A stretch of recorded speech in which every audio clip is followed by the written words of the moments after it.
Good evening, welcome to daily news analysis with Bharat. Congress నేత Thungathurthi MLA మందుల సామేల్ మరోసారి బూతులు మాట్లాడాడు. గాంధీ భవన్ వేదికగా మంత్రులు, ఎంపీలు, ఎమ్మెల్యేల ముందే హిందుత్వం, బ్రాహ్మణులపై అనుచిత వ్యాఖ్యలు చేశారు. మంత్రాలు పఠిస్తున్నారో బూతులు తిడుతున్నారో తెలియదని పంతుళ్లను దారుణంగా డైరెక్ట్ గా అక్కడే అవమానించాడు. చెప్పడానికి వీల్లేని విధంగా హిందూ మతంపై బూతులు మాట్లాడాడు. బహిరంగంగానే ఎమ్మెల్యే సామేలు చేసిన కామెంట్స్ తీవ్ర దుమారం రేపుతున్నాయి. ఎమ్మెల్యే సామేలుపై హిందూ సంఘాలు భగ్గుమంటున్నాయి. వెంటనే బహిరంగ క్షమాపణ చెప్పాలని డిమాండ్ చేస్తున్నాయి. ఇదే విషయంపై ఇవాళ డిఎన్ఏలో అనాలిసిస్ చేద్దాం. సింపుల్ గా క్షమాపణ చెప్తే అయిపోతుందా భరత్? అంటే చాలా అన్యాక్సెప్టబుల్. అంటే ఒక్కసారి ప్రజలకి అసలు ఏం జరిగిందో మనం చెప్పాలి. ఇదేంటంటే దీని కాంటెక్స్ట్ ఏంటంటే గాంధీ భవన్ లో 12 మార్చి రోజు Kavvampalli Satyanarayana Congress party PCC SC Morcha అధ్యక్షుడిగా పదవి బాధ్యతలు స్వీకరించారు గాంధీ భవన్ బయట. సో చాలా మంది అటెండ్ అయ్యారు. ఆ విజువల్ చూస్తే దానిలో మంత్రులు పొన్నం ప్రభాకర్, అడ్లూరు లక్ష్మణ్, వివేక్ వెంకటస్వామి, పిసిసి చీఫ్ మహేష్ కుమార్ గౌడ్, ఇట్లా చాలా మంది ఆ కార్యక్రమానికి అటెండ్ అయ్యారు. ఆల్మోస్ట్ దళిత శాసనసభ్యులందరూ కూడా అటెండ్ అయ్యారు. ఆ కార్యక్రమంలో అక్కడ మనం చూస్తున్నాం కవ్వంపల్లి సత్యనారాయణ, ఆయన మానకొండూరు ఎమ్మెల్యే. నిజానికి మన మంత్రి పదవి రేసులో కూడా ఉండే, మంత్రి పదవి ఆయనకు రాలేదు, అడ్లూరు లక్ష్మణ్కి ఇచ్చారు. ఇక్కడ మాదిగ సామాజిక వర్గానికి సంబంధించి 6 ఎమ్మెల్యేలు ఉన్నారు, మాకు ఎవరికైనా ఒకళ్ళకి ఇవ్వండి అని వీళ్ళు అడిగితే గనక కాంగ్రెస్ హైకమాండ్ ఇచ్చింది. సో ఆయనకు మంత్రి పదవి ఇవ్వలేదు కాబట్టి కవ్వంపల్లి సత్యనారాయణకి ఆయన ఎస్సీసీఎల్ చైర్మన్ గా అపాయింట్ చేసింది. సో ఆయన గాంధీ భవన్ లో పదవి బాధ్యతలు తీసుకునే సందర్భంగా చాలా మంది వచ్చారు, చాలా రాజకీయ నాయకులు ప్రసంగాలైనాయి. సో ఏ కార్యక్రమంలో అయినా ఏం జరుగుతుంది, జ్యోతి ప్రజ్వలనో లేకపోతే ఏదో కార్యక్రమం జరుగుతుంది. సో అదే సందర్భంలో అక్కడ బ్రాహ్మణులు వేద మంత్రాలు పఠించారు, ఆయనకు ఆశీర్వచనం ఇచ్చారు. ఒకసారి ఏం ఆశీర్వచనం ఇచ్చారో చూద్దాం. బ్రాహ్మణో వై సర్వా దేవతాః సర్వాభిరేవైనం దేవతాభిరుద్ధరతే యావతైర్వై దేవతాస్తాః సర్వా వేదవిధి బ్రాహ్మణే వసంతే తస్మాత్ బ్రాహ్మణేభ్యో వేదవిభ్యో దివే దివే నమస్కుర్యాన్న శ్రీలంకేత్తయే శతమానం భవతి శతాయుః పురుషः శతేంద్రియः ఆయుష్యేవేంద్రియే ప్రతిష్ఠతి దీర్ఘాయు. సో ఎక్కడైనా ఎవరికైనా ఆశీర్వచనం ఇచ్చేటప్పుడు ఏం చదువుతారంటే శతమానం భవతి శతాయు పురుష శతేంద్రియే ఆయుష్యేవేంద్రియే ప్రతిష్ఠతి దీర్ఘాయుష్మాన్ భవ అని ఆశీర్వదిస్తారు. సో ఆ ఎమ్మెల్యేను వాళ్ళు పిలిపించుకున్నారు, ఎమ్మెల్యేను అంతే కదా, ఎమ్మెల్యే పిలిపించుకొని అక్కడ ఉన్న బ్రాహ్మణులతో ఆశీర్వచనం చేయించుకున్నారు. ప్రతిసారి జరుగుతుంది. ఓకే, సో దాని మీద ఆ తర్వాత మందుల సామ్యాలకి మాట్లాడే అవకాశం ఇచ్చారు. దాని తర్వాత ఒకళ్ళిద్దరు మాట్లాడారు, మందుల సామ్యాలకి మాట్లాడే అవకాశం ఇచ్చారు. మందుల సామ్యాలు తుంగతుర్తి ఎమ్మెల్యే, ఆయన ఏమన్నాడో ఒకసారి విందాం. దళితులకు భారతదేశంలో ప్రమాదం పొంచి ఉన్నది. ఆదివాసుల అడవి కాలిపోతా ఉంది, మన జాతి నిర్మాణం కూలిపోతా ఉంది. మనవాద వ్యవస్థ మన ఇంటికి వచ్చింది. ఇప్పుడు ఆయన బాబురావు ముచ్చట చదివిండు, ఆడు లంచగొడకరావు తెలియదు, ఎవరికొడకరావు తెలియదు. ఈ వ్యవస్థ ఇట్లా ఉంది. అందుకోసమని నేను మీ అందరి మనవి చేస్తా ఉన్నా, 1974 దేశమంతా ఎమర్జెన్సీ ఉన్నా ఇక్కడ ఆంధ్రప్రదేశ్ లో కాంగ్రెస్ పార్టీ నాయకత్వంలో ఎమర్జెన్సీ జరగలే. ఇందిరాగాంధీ ఆనాడే సీలింగ్ చట్టం తీసుకొచ్చి హరిజన గిరిజన భూములు వంచిన చరిత్ర మనకు. ఆదివాసులకు, దళితులకు భారతదేశంలో ప్రమాదం పొంచి ఉన్నది. ఆదివాసుల అడవి కాలిపోతా ఉంది, మన జాతి నిర్మాణం కూలిపోతా ఉంది. మనవాద వ్యవస్థ మన ఇంటికి వచ్చింది. ఇప్పుడు ఆయన బాబురావు ముచ్చట చదివిండు, ఆడు లంచగొడకరావు తెలియదు, ఎవరికొడకరావు తెలియదు. ఈ వ్యవస్థ ఇట్లా ఉంది. అందుకోసమని ఎగ్జాక్ట్ గా ఎస్ ఇప్పుడు ఆశీర్వచనం చేస్తే మందల సామ్యులు ఏమంటారంటే ఆ బాపనాయన ఒక ముచ్చట జరిగిండు, ఆయన ఏమన్నాడో తెలీదు, ఎవరికేం అర్థం కాదు, అది ఆయన అన్న బూతు నేను వాడను. ఓకే, మళ్ళొకసారి పీసీఆర్ మీరే వినిపించండి ఆయన అన్నది ఎగ్జాక్ట్ గా. మీరు వాడలేరు కూడా అది. నేను వాడలేను. Yes. దళితులకు భారతదేశంలో ప్రమాదం పొంచి ఉన్నది. ఆదివాసుల అడవి కాలిపోతా ఉంది. మన జాతి నిర్మాణం కూలిపోతా ఉంది. మనవాద వ్యవస్థ మన ఇంటికి వచ్చింది. ఇప్పుడు ఆయన బాబురాయన ముచ్చట చదివిండు. ఆడు లంచగొడకారో తెలియదు, ఎవరు కొడుకారో తెలియదు. ఈ వ్యవస్థ సో పబ్లిక్ గా ఎమ్మెల్యేలు మంత్రులు ఉన్నప్పుడు లా కొడక అని మాట్లాడతాడు. ఆ బాపనాయన మాట్లాడింది ఏమన్నాడో తెలియదు మంత్రాలు. ఆయనకు అర్థం కాకపోతే ఆయన ఎక్స్ప్లెయిన్ చేస్తారు కదా. Yes. నిజంగా ఆయనకు అర్థం కాలేకపోతే అక్కడ పంతులు ఉన్నారు, ఆయన అడగచ్చు. ఇంకొకటి వెనకాల ఎమ్మెల్యే కూడా ఆశీర్వచన చదువుతున్నారు. మంత్రాన్ని పట్టుకొని వేద మంత్రాల్ని పట్టుకొని లా కొడక అని అన్నాడో తెలీదు ఏమో తెలీదు అంటాడు. ఎందుకు ఆయనకు తెలియదంటే మీకు తెలియకపోతే మందల సాములు గారు నేను చెప్తా అర్థం, దాని అర్థం మొత్తం నేను వివరిస్తా. ఆ మంత్రం మొత్తం వివరిస్తా, మా మంత్రం మొత్తం అర్థం వివరిస్తా. ఒకసారి ఆ మంత్రాన్ని వేద బ్రాహ్మణులు ఏం చదివారు ఒకసారి మళ్ళొకసారి పీసీఆర్ ప్లే చేయండి.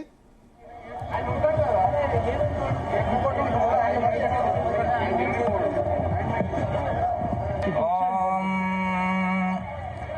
యో వైతాం బ్రహ్మణో వేద అమృతేనావృతాం పురీం తస్మై బ్రహ్మజ ఆజుకీర్తిం ప్రజాన్ దతుః భాగదే నైవైనం ప్రణయతి.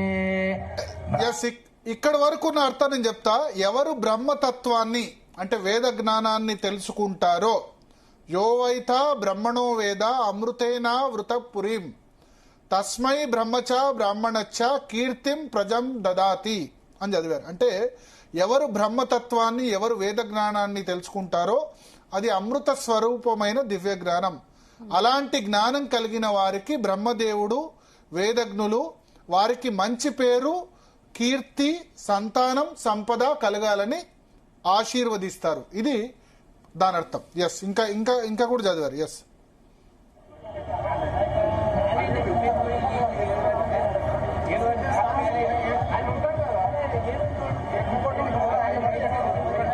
మళ్ళీ తీసుకోండి. ఓం యో వైతాం బ్రహ్మణో వేద అమృతేనావృతాం పురీం తస్మై బ్రహ్మజ ఆజుకీర్తిం ప్రజాన్ దతుః భాగదే నైవైనం ప్రణయతి. బ్రాహ్మణ ఆదుషేయముద్ధరేత్ బ్రాహ్మణో వై సర్వా దేవతాః సర్వాభిరేవైనం దేవతాభిరుద్ధరతి. యావతైర్వై దేవతాస్తాః సర్వా వేదవిధి బ్రాహ్మణే వసంతి. తస్మాత్ బ్రాహ్మణేభ్యో వేదవిభ్యో దివే దివే నమస్కుర్యాన్న. శ్రీలంకేత్తయే శతమానం భవతి శతాయుః పురుషः శతేంద్రియ ఆయుష్యేవేంద్రియే ప్రతిష్టతి. దీర్ఘ సో శతమానం భవతి శతాయు పురుష శతేంద్రియే ఆయుష్యేవేంద్రియే ప్రతిష్టతి. ఇది ఒక బ్రాహ్మణులే కాదు ఎవరైనా అందరికీ తెలిసిన మంత్రం. అంతకు ముందు దానికి చాలా మందికి తెలియదు కాబట్టి నేను అర్థం చెప్పాను. అంతకుముందు అన్నదానికి అర్థం ఏంటంటే ఎవరు బ్రహ్మతత్వాన్ని వేద జ్ఞానాన్ని తెలుసుకుంటారో అది అమృత స్వరూపమైన దివ్య జ్ఞానం. అలాంటి జ్ఞానం కలిగిన వారికి బ్రహ్మదేవుడు వేదజ్ఞులు వారికి ఎప్పుడూ మంచి పేరు సంతానం సంపద కలగాలని ఆశీర్వదిస్తారంటూ శతమానం భవతి. ఆయన అర్థం తెలియదు అన్నాడు కదా మందుల సామ్యల్, వినండి మీరు. దాని అర్థం ఏందో నేను చెప్తా.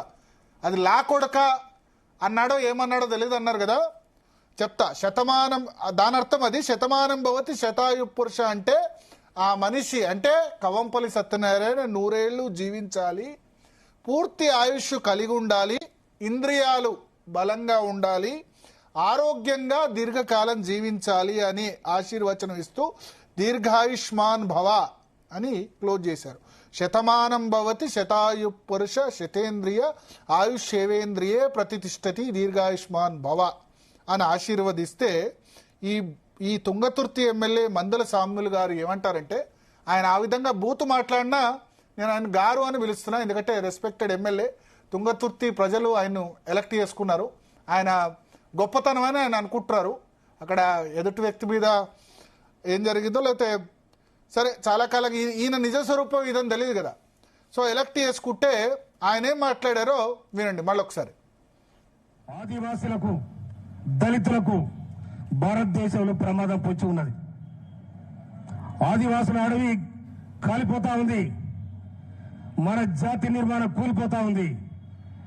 మనవాద వ్యవస్థ మన ఇంటికి వచ్చింది. ఇప్పుడు ఆయన బాబురావు ముచ్చట చదివిండు. ఆడు లంచగొడుకనో తెలియదు, ఎవడుకొడుకనో తెలియదు. ఈ వ్యవస్థ ఇట్లా. సో ఇప్పుడు ఆ వేద బ్రాహ్మణులు ఆ విధంగా ఆశీర్వచనం ఇస్తే ఆయన లా కొడుక అన్నారో తెలియదు, ఇంకేమన్నారో తెలియదు అని మాట్లాడతారు. మందల సామ్యుల్ గారు మీకు ఎందుకు తెలియదు సార్ అర్థం? పేరేంటైనా మందల సామ్యుల్. సామ్యుల్ పేరు ఎవరికి ఉంటుంది? జనరల్ గా హిందువుల పేరా, క్రిస్టియన్? మీరు క్రిస్టియన్ కాబట్టి, మీరు ప్రాక్టీసింగ్ క్రిస్టియన్ కాబట్టి మీకు అర్థం తెలియదు. కానీ హిందూ మతంలో ఉన్న వాళ్ళకి, మా హిందువులందరికీ, ఇన్ఫాక్ట్ హిందూ మతం కాని వాళ్ళకు కూడా దాని అర్థం తెలుసు. శతమానం తెలుసు కదా. ఆయన మాకు అర్థం తెలీదు, అది లాకొడు అంటే వేద మంత్రాలని పట్టుకొని దాని అర్థం తెలీదు అని. అక్కడ 3 మంత్రులు ఉన్నారు, 10-15 మంది ఎమ్మెల్యేలు ఉన్నారు. ఇంతమంది నేతల ముందు పట్టుకొని ఆ బూతు మాట్లాడుతూ ఆ మందల సామ్యుల్ మీకు ఎందుకు అర్థం తెలియదు? మందల సామ్యుల్ గారు తెలుసా? ఎందుకంటే మీరు హిందూ కాదు కాబట్టి తెలియదు. తెలియకపోతే తెలుసుకోండి. మీరు సామ్యుల్ అనే పేరులోనే క్రిస్టియానిటీ ఉంది. మీరు రాజ్యాంగం గురించి మాట్లాడుతున్నారు కదా. రాజ్యాంగం ప్రకారం మతం మారితే, మీరు దళితుడుగా చెప్పుకొని దళిత కాన్స్టిట్యున్సీలో ఎమ్మెల్యేగా గెలిచారు, తుంగతుర్తి ఎమ్మెల్యేగా. నిజానికి ఆయన క్రిస్టియన్ అయితే మతం మారితే గనక క్రిస్టియన్ బీసీసీలోకి వస్తారు, దళితులు కారు. కానీ వీళ్ళు ఏం చేస్తున్నారంటే హిందూ దళితుల పొట్ట కొడుతున్నారు. మతం మారినా సరే ఇంకా దళితులనే చెప్పుకుంటున్నారు. సో బీసీసీకి వస్తే ఆయనకు అసలు తుంగతుర్తిలో పోటీ చేయడానికి కూడా అవకాశం లేదు మందల సామ్యులకు. అందుకని నేను హిందూ అనే చెప్పుకుంటారు. హిందూ అని చెప్పుకొని శతమానం భవతి అర్థం తెలియకపోతే ఎట్లా మందల సామ్యులు గారు? మీరు ప్రాక్టీసింగ్ క్రిస్టియన్ అని అందరికీ తెలుసు. మీకు మందల సామ్యుల్ సంబంధించి అక్కడ చుట్టుపక్కల చాలా మంది ఎమ్మెల్యేలు ఉన్నారు, మంత్రులు ఉన్నారు. వాళ్ళు ఖండించకపోవడం చాలా దురదృష్టకరం. వేద బ్రాహ్మణులు ఆశీర్వచనం ఇస్తే మందల సామ్యుల్ లా కొడుక అని అన్నాడా బ్రాహ్మణులు అంటారు, బాపనాయన అంటారు. నోరు జాగ్రత్త మందల సామ్యుల్. బాపనాయన ఏంది? బ్రాహ్మణులు అని పిలువు. ఇంకో కులాన్ని ఇట్లా అనొచ్చా? వేరే కులాన్ని అనే దమ్ముందా ఇట్లా? బాపనాయన ఏంది? బ్రాహ్మణులు. నీకు తెలియకపోతే నీకు చదువు నేర్పిన గురువులు తెలియకపోతే చెప్పండి వాళ్ళకి సంస్కారం. 10 మంది ముందు స్టేజ్ పెట్టుకుని ఆ బాపనాయన ఏమన్నాడో తెలియదు, ఆ మంత్రాల అర్థమైందో తెలియదు. ఎందుకు తెలియదు అంటే ఇది సమస్య. ఇక వీళ్ళు ఏం చెప్తారంటే అంబేద్కర్ రాజ్యాంగం అని చెప్తారు. అంబేద్కర్ మహాశయుడే రాజ్యాంగంలో ఒక నిబంధన పొందుపరిచాడు. మతం మారితే గనక, దళితులు మతం మారితే వాళ్ళకి ఎస్సీ హోదా ఉండదు అని చెప్పాడు. కానీ అంబేద్కర్ రాజ్యాంగం అని మాట్లాడతారు, రాజ్యాంగ నిబంధనలు మాట్లాడతారు, కానీ పాటించారు. రాజ్యాంగం అమలు చేస్తే పూర్తిగా అమలు చేయాలి. మీకు అనుకూలంగా వక్రీకరించుకోవడం కాదు. అంబేద్కర్ రాసిన రాజ్యాంగంలో క్లియర్గా ఉంది. మతం మారితే, క్రిస్టియన్ మతంలోకి వెళితే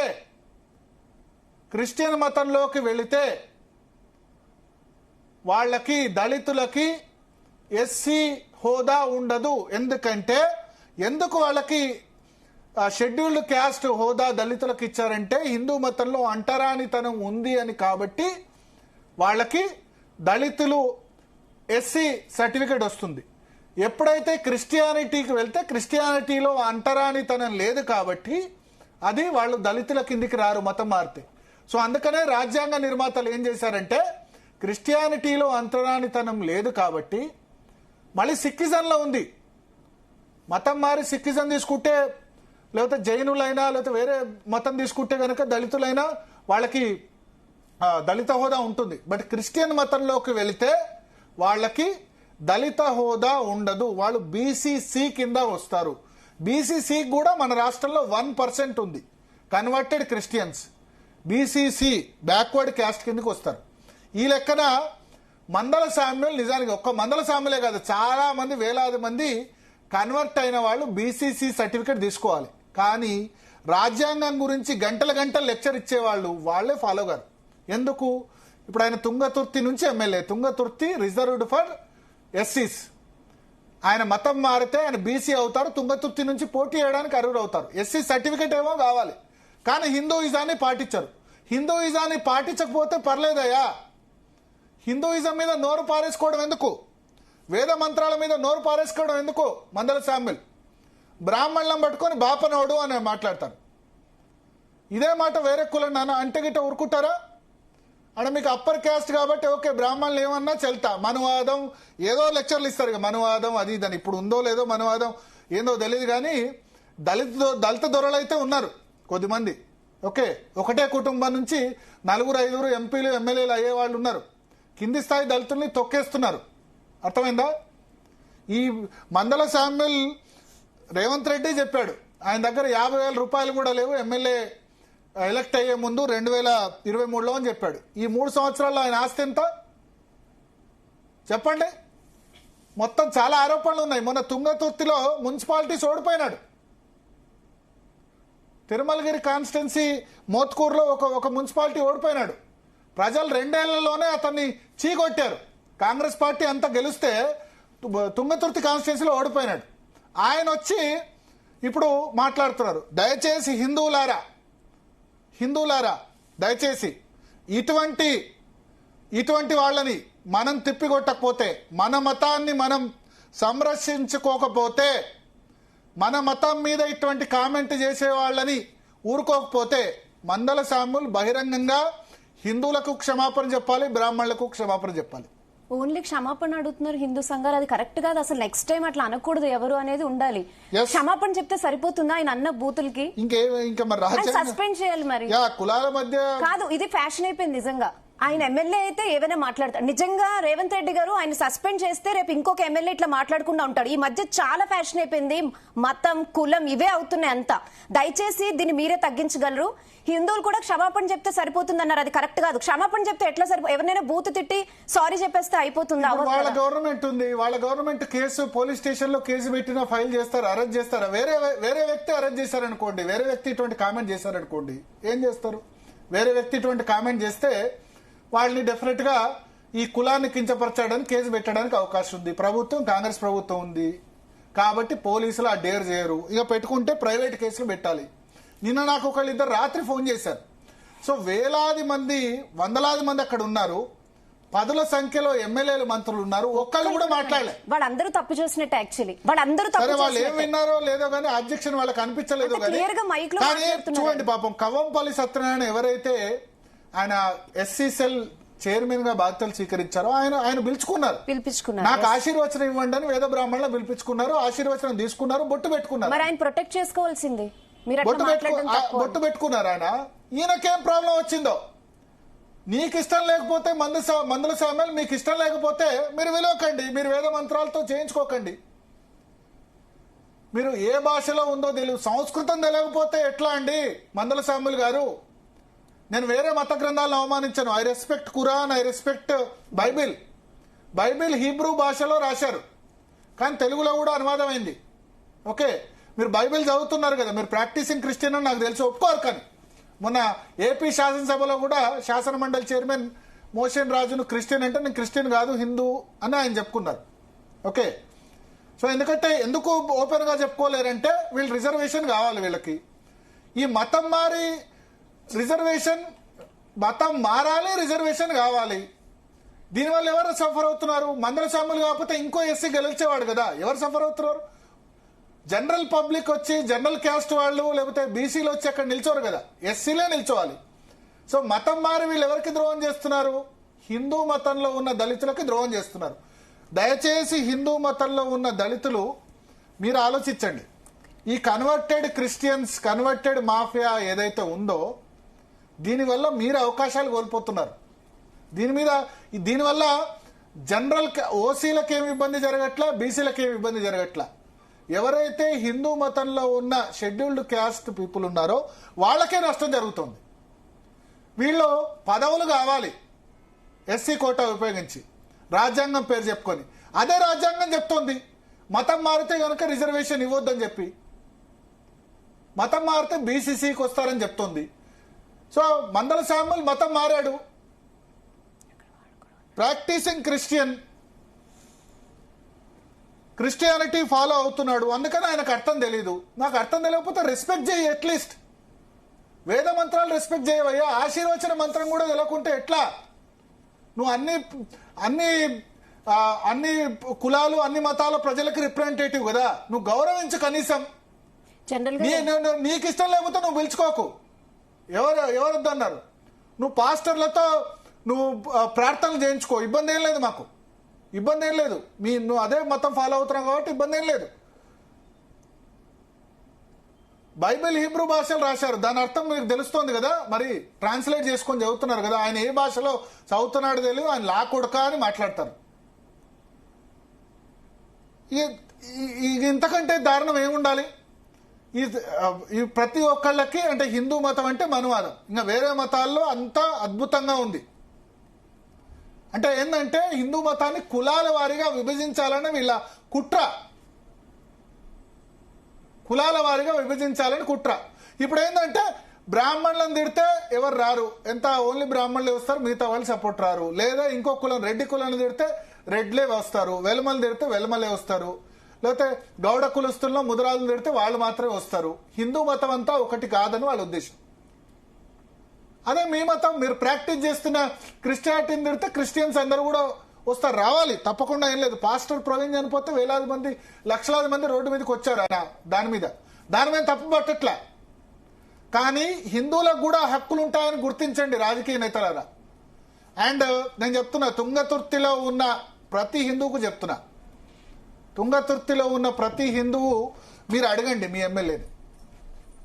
ఎమ్మెల్యేని అడగండి, ఎందుకు ఇలా మాట్లాడారు అని అడగండి. వేద మంత్రాల గురించి మాట్లాడే హక్కు ఉందా? నాకు తెలియదు. ఆయన టెంపుల్స్ పోతాడో లేదో తెలియదు, కానీ ఆయన యాదగిరిగుట్ట టెంపుల్ పోయినాడో లేదో తెలియదు, కానీ ప్రజాప్రతినిధి ఉన్నప్పుడు అన్ని కులాలని మతాలని రెస్పెక్ట్ చేయాలి. మీ ప్రమాణ స్వీకారం కాదు కదా మందల శామ్యూల్ గారు. మీ తోటి శాసనసభ్యుడు కవంపల్లి సత్యనారాయణ ఆయన పిలుచుకున్నారు. ఆయన పిలిచిన చోట ఆ బాపనాడు వచ్చి లా కొడక అన్నాడేమో అని నువ్వు మాట్లాడితే ఎట్లా అండి? అట్లా మాట్లాడొచ్చా మందల శామ్యూల్ గారు? ఇక హిందువులే డిసైడ్ చేసుకోవాలి. ఇటువంటి మాట గనక, ఇదే మాట గనక వేరే మతం మీద అంటే ఈ పార్టీకి ఫత్వాలు జారీ చేసేవాళ్ళు, లేకపోతే ఈ పార్టీకి అది చేసేవాళ్ళు, ఐసోలేట్ చేసేవాళ్ళు. ఈ దరిద్రం ఏంటంటే హిందూ మతమే, శాతగాని మతం అక్కడ అంతమంది ఉన్నారు. అదే వేరే మతం గురించి అని ఉంటే ఆ కింద ఉన్నవాళ్లే, అక్కడ ఉన్నవాళ్లే అనేవాళ్ళు, ఏం మాట్లాడుతున్నావా అని అనేవాళ్ళు. కనీసం అట్లా మాట్లాడిన తప్పని కూడా ఖండించాల, అంతమంది ఉన్నారు. అంటే దళితుల్ని హిందువుల్ని వేరే చేసే ప్రక్రియ ఇది. హిందూ మతంలో అంతర్భాగమయ్యా దళితులు. మీరు మతం మారి ఎవరికి ద్రోహం చేస్తున్నారంటే హిందూ మతంలో ఉన్న దళితులకే ద్రోహం చేస్తున్నారు. ఆ రిజర్వేషన్ బీసీలకో లేకపోతే అప్పర్ క్యాస్ట్లకో రాదు. మీరు ఎస్సీ రిజర్వ్ కాన్స్టిట్యున్సీ నుంచి పోటీ చేస్తున్నారు. అంతకుముందు గ్యాదర్ కిషోర్ ఎమ్మెల్యేగా ఉండే, లేకపోతే ఇంకొకళ్ళు ఉండే, ఇంకో దళితుడికే అవకాశం వచ్చేది. మీరు అంబేద్కర్ రాజ్యాంగం గురించి మాట్లాడుతూ అంబేద్కర్ చెప్పిన నిబంధనలు ఫాలో కావట్లే. చెప్పండి, దమ్ముంటే మందల శామ్యూల్ మీ మతం ఏందో డైరెక్ట్ గా చెప్పగలరా? నేను క్రిస్టియానిటీ ఫాలో అవుతున్నా అని చెప్పగలరా? చెప్పలేరు. చెప్తే మీ సీటు, మీకు ఎమ్మెల్యే పదవి కావాలి, అంటి పెట్టుకొని ఉండాలి. డైరెక్ట్ గా చెప్పలేరు. మీ మతం ఏందో కూడా డైరెక్ట్ గా చెప్పే దమ్ము లేదు మీకు. కానీ మనువాదం, ఆ బాపనాయన వచ్చి ఏదో లా కొడుక అని మాట్లాడతారు, వేద మంత్రాలని. చెప్పుకోండి డైరెక్ట్ గా మీ మతం ఏందో. ఎందుకంటే బయట పబ్లిక్ మాత్రం హిందూ మతం అని చెప్పడం, తిట్టడం హిందూ మతాన్ని. ఏమనాలి ఇటువంటి వాళ్ళని? దమ్ముంటే, మీకు దమ్ముంటే మీరు బీసీసీ కాబట్టి జనరల్ సీటు నుంచి పోటీ చేయండి మందల శామ్యూల్ గారు. మీరు హిందూ కాదని తెలుసు మాకు, కానీ హిందూ కాదని ఒప్పుకోరు. నేను క్రిస్టియన్నే అని చెప్పుకోలేరు. ఎందుకంటే మీకు షెడ్యూల్డ్ కాస్ట్ రిజర్వ్ సీట్ కావాలి కాబట్టి అట్లా మాట్లాడతారు. కానీ అంతమంది మంత్రులు అక్కడ పొన్నం ప్రభాకర్ ఉన్నారు, వివేక్ వెంకటస్వామి ఉన్నారు, అడ్డూరు లక్ష్మణ్ కూడా ఉండుంటారు, అంతమంది ఎమ్మెల్యేలు ఉన్నారు, ఒక్కరు కూడా ఖండించలే. నాకు బాధ అనిపించింది. మహేష్ కుమార్ గౌడ్ గారు పిసిసి చీఫ్, మీరు దానికి అటెండ్ అయ్యారు. మీ ఎమ్మెల్యే మీద మీరు రెస్పాన్సిబిలిటీ. అంతమంది ముందు మాట్లాడినప్పుడు మీ ఎమ్మెల్యేతో క్షమాపణ చెప్పించండి. మీరు క్షమాపణ కూడా కాదు ఇంకేదో చేయాలంటారు. ఏవి అంత సీన్ లేదు ఈ ప్రభుత్వానికి. ఎందుకంటే Congress is for minority appeasement. వాళ్ళు మైనారిటీ అపీజ్మెంట్ చేస్తారు, మెజారిటీని తిట్టినా పర్లేదు అనుకుంటారు. కనీసం క్షమాపణ చెప్పించండి. అంతకంటే ఇక ఇక ఏమంటారు, ఇక నేను మిగతా హిందువులకు ఏం చెప్తున్నా, తుంగతుర్తిలో హిందువులకు కానీ మిగతా వాళ్ళకి కానీ ఇట్లా ఎవరు తిట్టినా ఊరుకోవాల్సిన అవసరం లేదు. I'm a proud Hindu. నేను జర్నలిస్టు ఒక మతాన్ని కాదు. హిందూ మతంలో 85% ఈ దేశంలో ఉన్నారు. నేను ఇతర మతాలను రెస్పెక్ట్ చేస్తా. నేను ఇస్లాం రెస్పెక్ట్ చేస్తా, క్రిస్టియానిటీ రెస్పెక్ట్ చేస్తా, సిక్కుని రెస్పెక్ట్ చేస్తా, బౌద్ధులు, జైనులు అందరిని కూడా రెస్పెక్ట్ చేస్తా. కానీ ఇతర మతాలను నేను తిట్టను. నా మతం జోలికి వస్తే ఆ క్వశ్చన్ చేసే హక్కు నాకుంది. నా మతంలో కోర్ పార్ట్ వేద మంత్రాలు అన్నవి, ఆశీర్వచన మంత్రం అన్నది నా మతంలో కోర్ పార్ట్. ఆ కోర్ పార్ట్ని తిడితే గనక నేను మందల సాంబల్ గారు, మీరు ప్రాక్టీసింగ్ క్రిస్టియన్ కదా, మేము బైబిల్ని ఏం క్వశ్చన్ చేయట్లేదు కదా, బైబిల్ని మేము రెస్పెక్ట్ చేస్తున్నాం కదా, బైబిల్లో ఉన్న చెప్పిన దాన్ని మేము ఏమన్నా అది చేస్తే మీకు మండదా చెప్పండి. నేను ఇట్లా అంటున్నందుకు క్రిస్టియన్ సోదరులకు బాధ కలిగించు, కానీ మాకు కూడా బాధ అవుతుంది కదా. పవిత్ర ఖురాన్ను, పవిత్ర బైబిల్ని డెఫినెట్గా మేము రెస్పెక్ట్ చేస్తాం. కానీ హిందూ మతంలో కోర్ అయిన ఆశీర్వచన మంత్రాలని పట్టుకొని ఆయన బూతులు అన్నాడు అంటే అక్కడ వందలాది మంది పబ్లిక్ ఉన్నారు, ఎమ్మెల్యేలు ఉన్నారు, మంత్రం ముందు అయినా సరే మీడియా స్పందించకపోవడం కరెక్ట్ కాదు కాబట్టి నేను స్పందిస్తున్నా. మిగతా నిన్న సాయంత్రం జరిగింది, 1 డే అవుతుంది, ఎవరన్నా రెస్పాండ్ అవుతారా అని చూసా, ఎవరు కాలే. అదే వేరే మతాన్ని అన్నాను అనుకోండి, రాజా సింగ్ అనగానే కథం, అది వెంటనే వైరల్ అయింది, సస్పెండ్ చేశారు. వేరే మతాలను అనాలని నేను అనట్లా, ఓకే, వేరే మతాలని ఏమీ అనకూడదు, వేరే మతం గురించి ఎటువంటి వ్యాఖ్యలు చేయకూడదు అన్ఫార్చునేట్లీ. బట్ హిందూ మతాన్ని అంటే మాత్రం ఆ విధంగా రెస్పాన్స్ రావట్లేదు. సో తుంగతుర్తిలో హిందువులు తెచ్చుకోవాలి. ఆయన మీద చాలా ఆరోపణలు ఉన్నాయి. 50,000 రూపాయలు లేని వ్యక్తి ఇప్పుడు కోట్ల రూపాయల అధిపతి అయినాడు అని చెప్పి. నియోజకవర్గంలో చాలా అసమ్మతి ఉంది తుంగతుర్తిలో. నేను ఇంతకుముందు చెప్పినట్టు 2 మున్సిపాలిటీస్లో అధికార పార్టీ అయ్యిండు కూడా ఒక మున్సిపాలిటీ బీఆర్ఎస్కి వచ్చేసింది. అంతకుముందున్న ఎమ్మెల్యేని తిట్టి ఈయన అక్కడ కేసులు పెట్టిస్తున్నాడు వేరే వాళ్ళ మీద, నోటి దురుసు చాలా ఎక్కువ అని చెప్పి, ఇసుక దందాలు చేస్తున్నాడని చెప్పి, ఇట్లా చాలా ఆరోపణలు ఉన్నాయి. నేను దాన్ని వెరిఫై చేయట్లేదు, దాన్ని కన్ఫర్మ్ చేయట్లేదు, ఆరోపణలు మాత్రమే. బట్ ఇక్కడ ఆన్ స్టేజ్ వందలాది మంది ముందు, గాంధీ భవన్ ముందు, మహేష్ కుమార్ గౌడ్ గారు గాంధీ భవన్ ముందు ఇటువంటి వ్యాఖ్యలు కరెక్టా ఆలోచించాలి. ఆశీర్వచన మంత్రాలు పట్టుకొని, లేకపోతే బ్రాహ్మణుణ్ణి పట్టుకొని బాపనోడా, చాలామంది అంటారు, ఈయననే కాదు మిగతా కులాలని అట్లా అనొచ్చా? నేను బ్రాహ్మణుని కాబట్టి ఇట్లా అంటారేమో. ఏ కులాన్ని కూడా తిట్టడాన్ని, దాన్ని రెస్పెక్ట్, ఏ కులాన్ని తిట్టడాన్ని నేను సపోర్ట్ చేయను. బట్ ఎవరి కులం మీద వాళ్ళకి అభిమానం ఉంటుంది, దురభిమానం కాదు, ఎవరి కులం మీద వాళ్ళకి అభిమానం ఉంటుంది. ఇక్కడ కులం కంటే హిందూ మతానికి కోర్ అయిన ఆశీర్వచన మంత్రాన్ని మీరు అవమానించారు, వేద మంత్రాలను అవమానించారు. సో ఇది తెలుసుకోవాలి, కాంగ్రెస్ తెలుసుకోవాలి. అక్కడ ఉన్న చుట్టుపక్కల ఉన్న మంత్రులు ఎందుకు సైలెంట్ ఉన్నారో, ఎమ్మెల్యేలు ఎందుకు సైలెంట్ ఉన్నారో నాకు తెలీదు. కనీసం ఒక్కళ్ళైనా ఖండించాల్సింది. ఎస్, పిసిసి బహుశా మహేష్ కుమార్ గౌడ్ గారు రెస్పాండ్ అవుతారో, ఆయనతో క్షమాపణ చెప్పిస్తారో, ఏం జరుగుతుందో అన్నది చూడాలి. ఎందుకంటే పిలిస్తే వచ్చారు అక్కడ బ్రాహ్మణులు, వాళ్ళ స్టేజ్ మీదకి పిలిచారంటే సెక్యూరిటీ అంతమంది మంత్రులు ఉండగా రానిచ్చారంటే పిలిస్తేనే వచ్చారు కదా, వాళ్ళంతా వాళ్ళు రాలే కదా. పిలిస్తే వచ్చిన వాళ్ళని, కవంపల్లి సత్యనారాయణ గారు పిలిస్తే వచ్చిన వాళ్ళని అవమానించిన వాళ్ళు ఏమనాలి? చాలా మంది ఉన్నారు అక్కడ, మంత్రులు ఉన్నారు, ఎమ్మెల్యేలు ఉన్నారు, ఎమ్మెల్సీలు, అద్దంకి దయాకర్ కనబడుతున్నారు, వివేక్ వెంకటస్వామి కనబడుతున్నారు, పొన్నం ప్రభాకర్ కనబడుతున్నారు, ఆ తర్వాత వినోద్ కనబడుతున్నారు, రాజయ్య కనబడుతున్నారు, ఇంతమంది కనబడుతున్నారు. ఇతను ఎమ్మెల్యేగా వనుకొస్తాడా? నాకైతే అన్ఫిట్ ఫర్ ఎమ్మెల్యే, అన్ఫిట్. 80% సమాజంలో ఉన్న వాళ్ళు మైనారిటీల్ని అవమానించడం ఎంతరో 80% ఉన్న హిందువులు అవమానించడం కూడా కరెక్ట్ కాదంట. నేను హిందువుల సెంటిమెంట్లను అవమానించడం కూడా కరెక్ట్ కాదంట. చూద్దాం కాంగ్రెస్ పార్టీ ఏం రియాక్ట్ అవుతుందో చూద్దాం. డెఫినెట్ గా 24 గంటల లోపల మందుల శామ్యుల్ క్షమాపణ చెప్పాలి. చెప్పకపోతే డెఫినెట్ గా జీ తెలుగు న్యూస్ దీని మీద డిబేట్ నడుపుతుంది, దీని మీద క్యాంపెయిన్ నడుస్తుంది. నేను ఇప్పుడు ఎవరిని పిలవలేదు, నేను సింగిల్ గా మాత్రమే మాట్లాడాను. చెప్పకపోతే జీ తెలుగు న్యూస్ దీని మీద డిబేట్ నడుపుతుంది, దీని మీద క్యాంపెయిన్ నడుపుతుంది.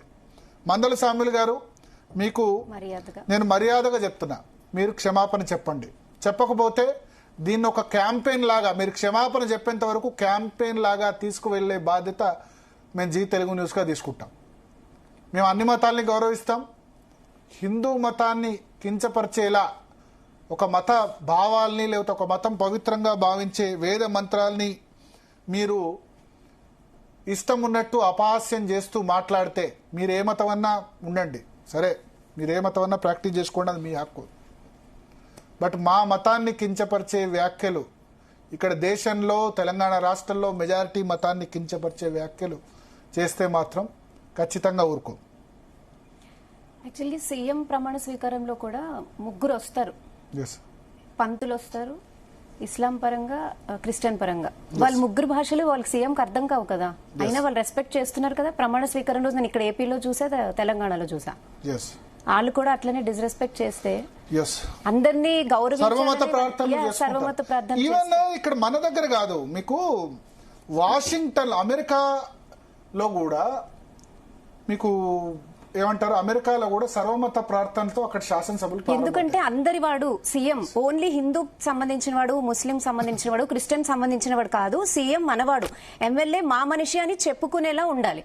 సో మీరు అక్కడ ఒక మతాన్ని డిస్రెస్పెక్ట్ చేస్తున్నారు. అమెరికన్ కాంగ్రెస్ కూడా సర్వమత ప్రార్థనలో స్టార్ట్ అవుతుంది. అమెరికాలో దివాళీస్ ని వైట్ హౌస్ లో జరుపుకుంటారు. 1% ఉన్నారు అమెరికాలో హిందువులు, 1% మాత్రమే ఉన్నారు. కానీ వైట్ హౌస్ లో ప్రతిసారి, వైట్ హౌస్ అంటే అధ్యక్ష కార్యాలయం, ట్రంప్ మొన్న జరుపుకున్నారు దివాళీని, అంతకుముందున్న జో బిడెన్ జరుపుకున్నారు. 1% ఉన్న వాళ్ళు రెస్పెక్ట్ చేస్తున్నారు కదా. అక్కడ క్రిస్టియానిటీ కదా మేజర్ రిలీజియన్ కదా. 1% ఉన్న హిందువుల్ని, అంటే 30 కోట్ల మంది ఉంటే 30 లక్షల మంది హిందువులు ఉన్నారని వాళ్ళు రెస్పెక్ట్ చేస్తున్నారు కదా. గల్ఫ్ కంట్రీస్ లో టెంపుల్స్, యుఏఈ, దుబాయ్ లాంటి చోట, సౌదీలో టెంపుల్స్ కట్టేందుకు పర్మిషన్ ఇస్తున్నారు. ఇదేం దరిద్రము. ఒక బహిరంగ కార్యక్రమంలో వేద ఆశీర్వచనం ఇవ్వడం కూడా తప్పైతే మీకు ఇష్టం లేకపోతే మీరు చేసుకోకండి. ఆయన ఫంక్షన్ లో కవంపల్లి సత్యనారాయణ చేసుకున్నారు, దాన్ని అపహాస్యం చేసేలా మాట్లాడితే ఎట్లా? సో చూద్దాం ఏం జరుగుతుందో. శామ్యుల్ అయితే క్షమాపణ ఆయన అయితే చెప్తారని నేను అనుకోను. కాంగ్రెస్ పార్టీ ఇంటర్వ్యూని కావాలి, పిసిసి అధ్యక్షుడో లేకపోతే మిగతా వాళ్ళు సీఎం ఇంటర్వ్యూనా ఎంతో క్షమాపణ చెప్పించాలి. Okay Bharat, thanks for the analysis. So ఇది వాళ్ళ DNA. State into Zee Telugu news.